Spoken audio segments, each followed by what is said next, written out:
आपण या आठवड्याच्या WWE रॉची सुरुवात गेल्या आठवड्यात घडलेल्या घटनांच्या आढाव्याने करूया. गेल्या आठवड्यात रॉच्या जनरल मॅनेजरने वर्ल्ड हेवीवेट चॅम्पियनशिपसाठी सेथ रॉलिन्स विरुद्ध LA नाइट असा सामना जाहीर केला होता. या सामन्याची अट अशी होती की सेथ रॉलिन्सचे सहकारी ब्रॉन ब्रेकर आणि ब्रॉन्सन रीड यांना रिंग साइडवर येण्यास बंदी होती. सामन्यात सेथ रॉलिन्सने पूर्ण वर्चस्व गाजवले आणि तो LA नाइटला कूर्ब स्टॉम्प करण्याच्या तयारीत होता. त्यावेळी फरशावरील सॉफ्ट कार्पेट देखील काढण्यात आले होते. मात्र अचानक CM पंकने हस्तक्षेप केला आणि त्यामुळे सामना डिस्क्वालिफाय झाला. यानंतर सेथ रॉलिन्सचे संघ सदस्य ब्रॉन ब्रेकर आणि ब्रॉन्सन रीड यांनी रिंगमध्ये येऊन LA नाइट आणि CM पंक या दोघांवर हल्ला केला. सेथ रॉलिन्स आणि त्याचा संघ विजयाचा आनंद साजरा करत असताना रोमन रेन्सनेही आपली एंट्री केली.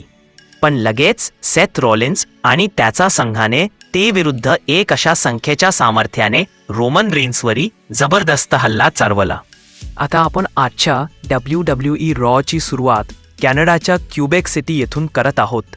CM पंकने शानदार एंट्री घेतली आणि WWE युनिव्हर्सला संबोधित केले.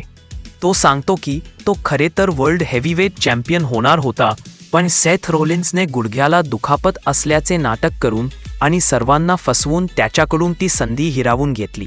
CM पंक बोलत असतानाच LA नाइटचे म्युझिक लावले जाते आणि तो रिंगमध्ये प्रवेश करतो. LA नाइट मान्य करतो की सेथ रॉलिन्सने खरोखरच CM पंककडून WWE चॅम्पियनशिप अन्यायाने घेतली. पण तो हेही सांगतो की गेल्या आठवड्यात सेथ रॉलिन्स आणि त्याच्यातील चॅम्पियनशिप सामन्यात CM पंकने हस्तक्षेप करून चूक केली. यानंतर पॉल हेमन ब्रॉन्सन रीड आणि ब्रॉन ब्रेकर यांच्यासह येतो आणि तो WWE प्रेक्षक आणि CM पंक यांचा अपमान करू लागतो. यावर CM पंक त्यांना रिंगमध्ये येण्याचे खुले आव्हान देतो आणि सांगतो की मी तुम्हा सगळ्यांना एकाच वेळी हरवीन. यावेळी पॉल हेमन हे आव्हान स्वीकारतो आणि एक टॅग टीम सामना जाहीर करतो, CM पंक आणि LA नाइट विरुद्ध ब्रॉन ब्रेकर आणि ब्रॉन्सन रीड.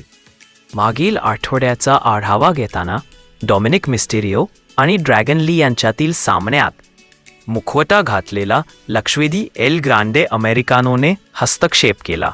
यामुळे डॉमिनिकने परिस्थितीचा फायदा घेत सामना जिंकला. यानंतर AJ स्टाईल्स रिंगमध्ये प्रवेश करतो. एका टॅग टीम मॅचसाठी AJ स्टाईल्स आणि ड्रॅगन ली विरुद्ध डॉमिनिक मिस्टेरियो आणि एल ग्रांडे अमेरिकानो.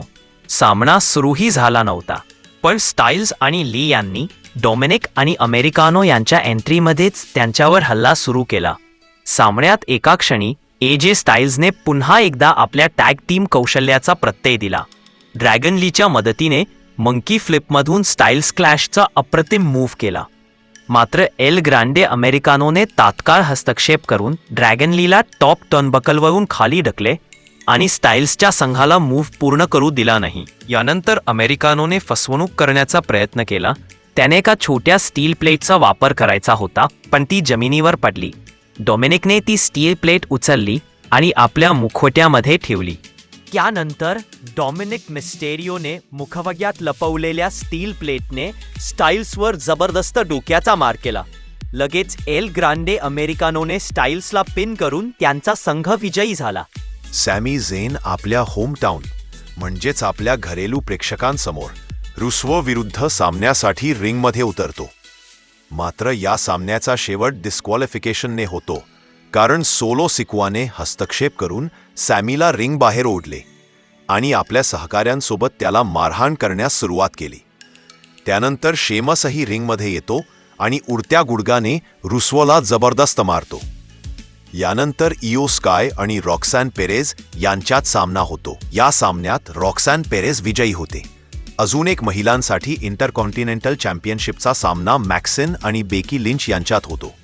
या सामन्यात बेकी लिंच आपला चॅम्पियनशिप टायटल यशस्वीरित्या राखते. यानंतर मुख्य सामना सुरू होतो, एक टॅग टीम मॅच ज्यामध्ये LA नाइट आणि CM पंक विरुद्ध ब्रॉन ब्रेकर आणि ब्रॉन्सन रीड भिडतात. सामन्यात ब्रॉन ब्रेकर LA नाइटला जबरदस्त क्लोथ्सलाईन देतो आणि त्याला थेट कमेंट्री टेबलवर फेकून देतो. त्यानंतर CM पंक त्याच्या प्रसिद्ध GTS मूव्हसाठी सिग्नल देतो, पण त्याच क्षणी सेथ रॉलिन्स मागून पंकवर हल्ला करतो.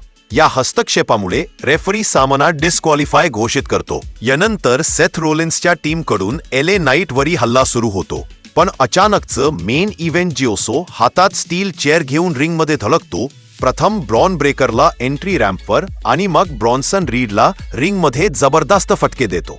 याच वेळी रॉचे जनरल मॅनेजर ॲडम पियर्स येतात आणि वर्ल्ड हेवीवेट चॅम्पियनशिपसाठी एक फेटल 4-वे मॅचची घोषणा करतात, जे युसो, CM पंक, LA नाईट आणि सेथ रोलिन्स यांच्यामध्ये.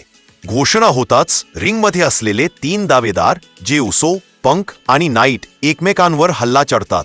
या गोंधळाचा फायदा घेत सेथ रोलिन्स आणि त्याची टीम परत रिंगमध्ये येते. तिघांनाही मारतात आणि रिंगच्या मध्यभागी उभे राहत विजयाची जल्लोष करतात. आजचा WWE रॉचा एपिसोड इथेच संपतो आणि हे एपिसोड आगामी कार्यक्रमांसाठी तयारीच्या बिल्डअप असल्यासारखे वाटते.